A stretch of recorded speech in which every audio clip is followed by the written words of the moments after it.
오늘은 마음의 중심으로 드리는 진정한 감사라는 제목으로 마태복음 2장 7에서 8절과 13절의 말씀을 우리가 좀 깊이 살펴보도록 하겠습니다. 이에 헤롯이 가만히 박사들을 불러 별이 나타난 때를 자세히 묻고 베들레헴으로 보내며 이르되 가서 아기에 대하여 자세히 알아보고 찾거든 내게 구하여 나도 가서 그에게 경배하게 하라. 13절에 보니 그들이 떠난 후에 주의 사자가 요셉에게 현몽하여 이르되 헤롯이 아기를 찾아 죽이려 하니 일어나 아기와 그의 어머니를 데리고 애굽으로 피하여 내가 내게 이르기까지 거기 있으라 하시니. 우리는 지난 몇 주간 크리스마스에 대해서 재정립하는 시간을 갖고 있었습니다. 크리스마스는 이 세상을 창조하신 하나님께서 우리를 위해 친히 오신 놀라운 복음입니다. 그것을 때로는 이 세상에서 그냥 간단하게 선물을 주고받고 하는 그냥 간단한 시간으로 우리가 탈바꿈해버린 순간인 것이죠. 크리스마스 이야기의 그 복음의 핵심은 무엇입니까? 아직 우리가 죄인일 때 하나님께서 그 독생자를 보내주심으로 그 사랑을 확증하셨다. 이것이 우리에게 주어지는 복음의 메시지입니다. 로마서 5장 8절을 보면 우리가 아직 죄인 되었을 때에 그리스도께서 우리를 위하여 죽으심으로 하나님께서 우리에게 대한 자기의 사랑을 확증하셨느니라. 하나님의 사랑은 곧 우리가 아직 그 사랑을 받을 준비가 되지 않았을 때에 예수님을 보내신 것입니다. 그리고 우리가 죄인이어서 그 죄의 형벌을 받아 마땅함에도 불구하고 대신해서 그 죄를 받아주신 그 사랑이 우리에게 주어지는 것이죠. 그래서 크리스마스는 우리에게 무엇을 알려주는 줄 아십니까? 그 놀라운 은혜, 그 놀라운 사랑, 그 놀라운 감사가 우리한테 다가왔다. 그럼으로써 그 사랑이 내 삶 가운데 있을 때 내가 무엇을 두려워하려? 무엇이 우리를 힘들게 하려? 무엇이 나를 넘어뜨려? 로마서 8장 32절에 보니 자기 아들을 아끼지 아니하시고 우리 모든 사람 위하여 내주신 이가 어찌 그 아들과 함께 모든 것을 우리에게 주시지 아니하였느냐. 이게 복음입니다. 이게 크리스마스 메시지며 이게 우리에게 주신 하나님의 놀라운 선물입니다. 즉, 이 선물을 받은 순간 우리는 더 이상 필요한 것이 사라집니다. 왜? 예수 그리스도가 우리의 전부이기 때문인 것이죠. 그런데 의문을 가져야 합니다. 무엇이 의문인가? 왜 세상은, 왜 때로 나는 이 복음만으로 충분하지 않은 것인가? 왜 나는 이 복음만 가지고 이 세상에서 참된 기쁨과 참된 감사로 매일같이 살아갈 수 없는 것일까? 왜 사람들은 이 위대한 사랑보다는 다른 것을 찾고 있는 것일까? 오늘 본문 말씀을 보면은 예수님께서 탄생하실 그때의 배경을 설명해 줍니다. 그 탄생 시점에 이스라엘을 다스리고 있는 왕이 있었습니다. 그 왕의 이름은 헤롯 왕입니다. 이 헤롯 왕은 그 왕위에 오르기 위해서 온갖 악스러운 일을 저지른 사람입니다. 그렇게 자기의 왕권을 지켜와서 그 자리까지 올라온 사람인 것이죠. 그런 헤롯 왕에게 자기의 마음을 철렁케 하는 소식이 들려오는데 그 소식은 이 이스라엘 나라의 안에서의 소식이 아닌 먼 동쪽 나라에서 온 지혜스러운 사람, 우리나라 말로는 박사, 동방박사들이 찾아옵니다. 동방박사들은 어느 날 하늘을 보다가 천체를 보다가 찬란하게 빛나는 별을 봅니다. 이 별들은 왕을 상징하는 별인데 다른 별들보다 더 반짝거리고 빛나는 별이었던 것입니다. 그래서 이 별을 가서 찾아서 이 별이 상징하는 왕께 우리가 경배를 해야 한다. 마땅하다. 아직 하나님이란 존재를 모르는 이들도 이 별 하나만 보고 하나님을 경배하기로 마음을 먹은 것입니다. 그렇게 찾아와 보니까 먼 나라의 이스라엘이라는 이 나라에 그 별이 비추고 있었던 것입니다. 그래서 그들은 상식적인 행동을 택했습니다. 그 이스라엘이라는 나라의 그 이스라엘 도시, 그 대표 도시인 예루살렘에 가서 그 예루살렘의 그 성전에 찾아가서 왕을 찾은 것입니다. 아주 우리가 할 수 있는 일반적인 상상인 것이죠. 그래서 이 동방박사들은 가서 찾습니다. 마태복음 2장 1에서 2절을 보면 이렇게 기록되어 있습니다. 헤롯 왕 때에 예수께서 유대 베들레헴에 나심에 동방으로부터 박사들이 예루살렘에 이르러 말하되 유대인의 왕으로 나시니가 어디 계시냐? 우리가 동방에서 그의 별을 보고 그에게 경배하러 왔노라 하니. 이 이야기를 들은 헤롯 왕은 마음이 철렁했습니다. 그런데 겉으로는 그 모습을 나타내지 않습니다. 겉으로는 본인도 이 유대인의 왕, 이 왕을 나도 찾고 나도 경배하고 싶다 이렇게 표현을 합니다. 마태복음 2장 오늘 말씀 7에서 8절을 보니 이에 헤롯이 가만히 박사들을 불러 별이 나타난 때를 자세히 묻고 베들레헴으로 보내며 이르되 가서 아기에 대한 자세히 알아보고 찾거든 내게 구하여 나도 가서 그에게 경배하게 하라. 중심과 말과 다른 행동을 보여줍니다. 이것이 오늘날 우리의 마음의 문제라는 것이죠. 우리는 하나님 앞에 나와서 나의 말, 나의 부르짖음, 나의 기도는 그럴싸합니다. 나는 하나님을 경배합니다. 나는 하나님을 찬양합니다. 나는 하나님께 감사합니다. 하지만 내 마음 가운데 시커먼 하나님이 중심이 아닌 다른 것으로 대체되는 그 모습을 나도 발견하지 못하곤 한다는 것이죠. 그래서 마태복음 2장 13절에 보니 헤롯 왕에 대해서 하나님께서 이렇게 밝혀주십니다. 헤롯이 아기를 찾아 죽이려 하노라. 헤롯 왕은 왜 이 예수, 왕의 왕이신 예수님을 죽이려 했을까요? 그의 왕권을 위협했기 때문입니다. 자신이 왕이고 자신이 주인이고 자신이 모든 것을 붙들어야 하는데 왕의 왕인 예수님이 오시면서 그의 왕위가 흔들려버렸기 때문인 것이죠. 인간의 마음은 모두 헤롯과 같은 마음입니다. 우리는 우리 삶에 내가 주인처럼 살아가고 있습니다. 내가 주인이고 내가 왕인 것인지요. 내 마음 중심에 보좌가 있습니다. 그 보좌에는 누가 앉아 있습니까? 인간은 내가 앉아 있는 것입니다. 로마서 8장 7절에 보니 육신의 생각은 하나님과 원수가 되나니 이는 하나님의 법에 굴복하지 아니할 뿐 아니라 할 수도 없습니다. 우리의 중심, 그러니까 우리의 연약한 육신은 하나님과 대적하는 마음을 가지고 있습니다. 그렇기 때문에 왕의 왕이신 예수님이 이 땅에 오심으로 그 빛이 내 마음에 비춤으로 우리는 어떻게 하는 줄 아십니까?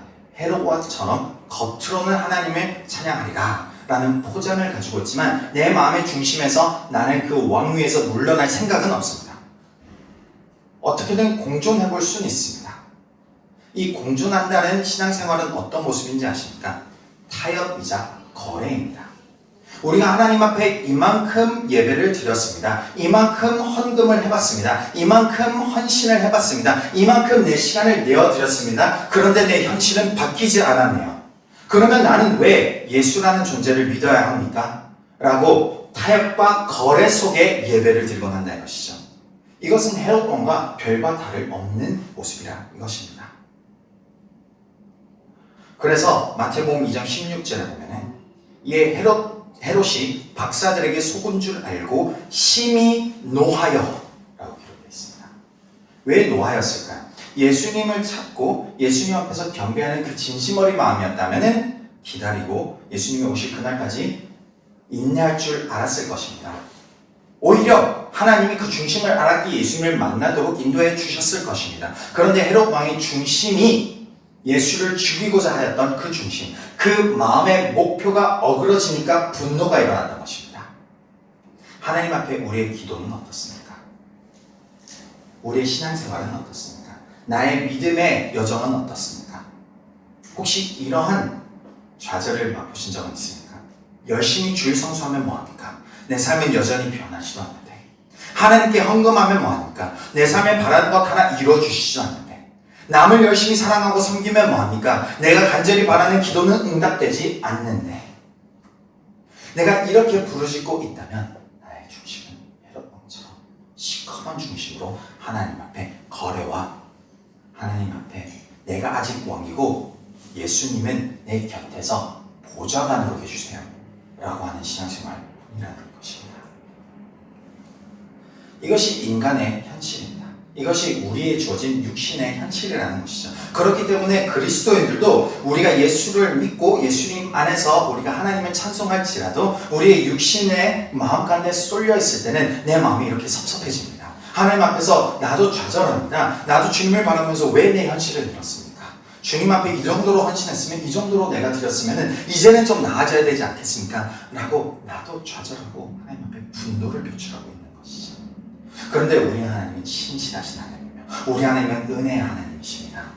이 나의 마음의 중심을 내가 해결하는 것이니까 성경은 그렇지 않다라고 말씀해 주십니다. 성경은 믿음이 시작되는 순간, 구원이 시작되는 순간 우리의 마음의 변화를 하나님이 붙들고 나아가신다라고 말씀하십니다. 빌립보서 1장 6절에 보니 너희 안에서 착한 일을 시작하시니가 그리스도 예수의 날까지 이루실 줄을 우리는 확신합니다.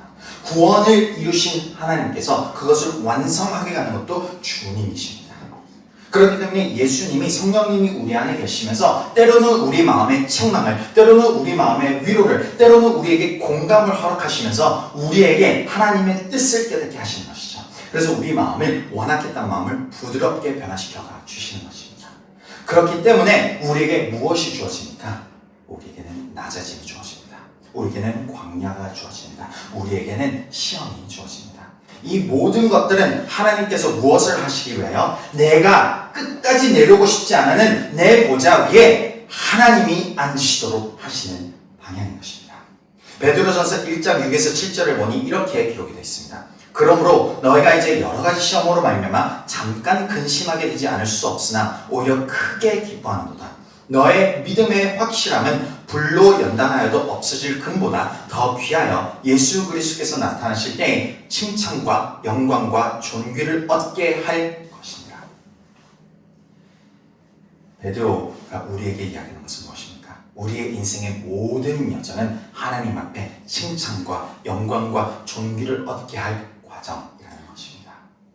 우리의 삶의 이 여정 속에서 내가 좌절되고 내가 힘들고 나의 현실을 보면서 다른 사람과 비교를 하면서 주님 저는 왜? 나는 왜? 나는 이렇게 힘들어야 합니까? 나는 왜 이렇게 바닥에 있어야만 합니까? 라고 고백을 하신 적 있으십니까? 그 순간이, 그 시기가 내가 내려보고 싶지 않은 그 보좌에서 하나님이 조용히 아주 인자한 손길로 천천히 나를 내려놓게 하시는 것입니다. 왜 주님이 우리의 마음의 중심에 앉으시는 것이 우리에게 가장 큰 기쁨이자 소망인 것일까요? 이 7절에서 8절로 이어갈 때 그 사실을 우리에게 밝혀줍니다. 예수를 너희가 보지 못하였으나 사랑하는도다. 이제도 보지 못하나 믿고 말할 수 없는 영광스러운 즐거움으로 기뻐함. 우리는 보지도 못한 존재 예수를 믿습니다. 그 예수님이 우리 마음의 중심에 앉아 계시고 그 중심에 앉아 계심으로 우리가 기뻐하고 찬양하고 경배드리는 우리가 원래 지어진 그대로 내가 회복되었을 때 우리는 말할 수 없는 영광스러운 즐거움으로 기뻐하게 되는 것입니다. 즉 예수님이 내 마음의 보좌에 앉으실 때 내가 가장 기쁘다 이것인 것이죠.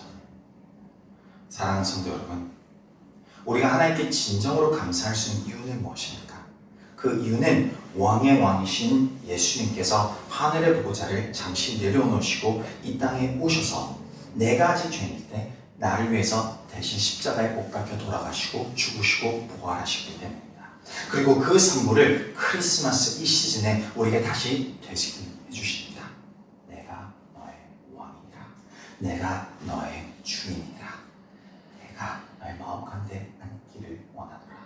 주님이 앉으실 때에 주님이 그 보좌에 이제 우리가 내어드릴 때 우리는 이루 말할 수 없는, 이 세상에 설명할 수 없는 놀라운 기쁨을 누리게 됩니다. 우리의 인생 가운데 우리는 하나님을 늘 실신하게 찾을 수는 없습니다. 늘 우리가 하나님 앞에 붙들고 나의 믿음이 매일같이 동일하게 하나님을 찬양할 수는 없을 것입니다.